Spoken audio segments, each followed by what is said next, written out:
Hello అండి, నా పేరు doctor Suma, consultant 49 fertility centre Vijayawada.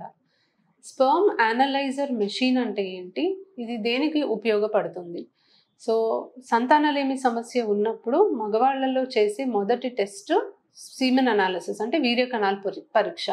So, ఈ టెస్ట్‌లో ఒక శాంపుల్‌లో ఎన్ని కణాలు ఉన్నాయి, ఎంత శాతం కదిలే కణాలు ఉన్నాయి, ఎంత శాతం ఆకారం కరెక్ట్ ఉన్న కణాలు ఉన్నాయి అనేది మెయిన్‌గా చూసుకుంటామండి. ఫిజికల్ క్యారెక్టరిస్టిక్స్ అవన్నీ కాకుండా ఈ 3 మెయిన్ పారామీటర్స్ అనేవి మనకు తెలుస్తది. సో, ట్రెడిషనల్‌గా మనము సీమెన్ అనాలిసిస్ అనేది మనం ఒక డ్రాప్ ఆఫ్ శాంపిల్ తీసుకొని మైక్రోస్కోప్ కింద పెట్టి మైక్రోస్కోప్ లోపల చూసి మనము మాన్యువల్‌గా అనలైజ్ చేసి ఎన్ని కణాలు ఉన్నాయి, ఎంత శాతం కదులుతున్నాయి, ఆకారం కరెక్ట్ ఉన్న కణాల శాతం ఏంటి అనేది మాన్యువల్‌గా రిపోర్ట్ ఇవ్వడం జరిగేది. మాన్యువల్ రిపోర్ట్స్‌లో చాలా వేరియేషన్స్ అనేవి రావచ్చండి. ఇది చాలా సబ్జెక్టివ్ మ్యాటర్ అనమాట. అంటే ఒకళ్ళం చూసినప్పుడు ఒకలాగా రిపోర్ట్ చేయొచ్చు, ఇంకొకళ్ళం చూసినప్పుడు ఇంకొకలాగా రిపోర్ట్ చేయొచ్చు. సో, ఇప్పుడు మనకి స్పర్మ్ అనలైజర్ మెషిన్స్ అనేవి అవైలబుల్ ఉంటున్నాయి. సో, ఈ స్పర్మ్ అనలైజర్ మెషిన్‌లో మనం సిమెన్ శాంపిల్ వేసినప్పుడు అది ఒక కెమెరా కనెక్ట్ అయి ఉంటుంది. ఆ కెమెరా మనకి ఒక సాఫ్ట్‌వేర్‌తో అటాచ్ అయి ఉంటుంది. అండ్ అది ఆటోమేటిక్‌గా శాంపిల్‌ని రీడ్ చేసి మనకి స్పర్మ్ కౌంట్, మోటిలిటీ అండ్ మార్ఫాలజీని ఇవ్వడం జరుగుతుంది. సో, ఈ స్పర్మ్ అనలైజర్ మెషిన్స్ వల్ల చాలా టైం సేవ్ అవుతుంది. ప్లస్ ఈ సబ్జెక్టివ్ ఎర్రర్స్ అనేవి బాగా తగ్గినాయి అన్నమాట. సో, సింపుల్‌గానే ఈ టెస్ట్ చేసుకోవచ్చు.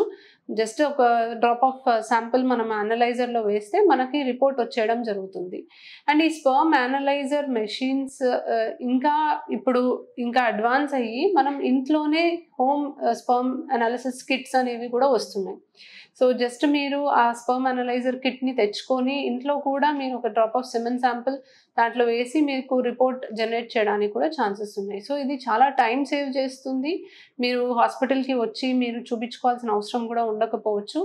And even in the hospital మనకి సబ్జెక్టివ్ వేరియేషన్స్ అవి లేకుండా ఒక అనాలిసిస్ రిపోర్ట్ అనేది వచ్చేస్తది. So, computer assisted semen analysis అని అంటాము. So, it's something about artificial intelligence ఇప్పుడు మనం చాలా వింటున్నాం కదా! సో, ఆ సాఫ్ట్‌వేర్ పరంగా మనకి చాలా క్విక్‌గా రిపోర్ట్ వస్తుంది. సబ్జెక్టివ్ ఎర్రర్స్ లెస్ ఉంటాయి. అండ్ మనకి మేల్ పార్ట్నర్‌ని ఎవాల్యుయేట్ చేయడానికి ఇదొక బెస్ట్ మెథడ్ అని అనుకోవచ్చు. సో, యూజువల్‌గా మేల్ పార్ట్నర్‌లో ఒక్క సింపుల్ సెమెన్ అనాలిసిస్ టెస్ట్ చేసుకొని ఏ ప్రాబ్లమ్ లేకపోతే ఇంకా ఫర్దర్‌గా ఎవాల్యుయేట్ చేయాల్సిన అవసరం కూడా ఉండదండి. సో, ఈ స్పర్మ్ అనలైజర్ మెషిన్ తోటి క్విక్‌గా and without much of error report ఇవ్వడానికి అవకాశం ఉంటది. Thank you.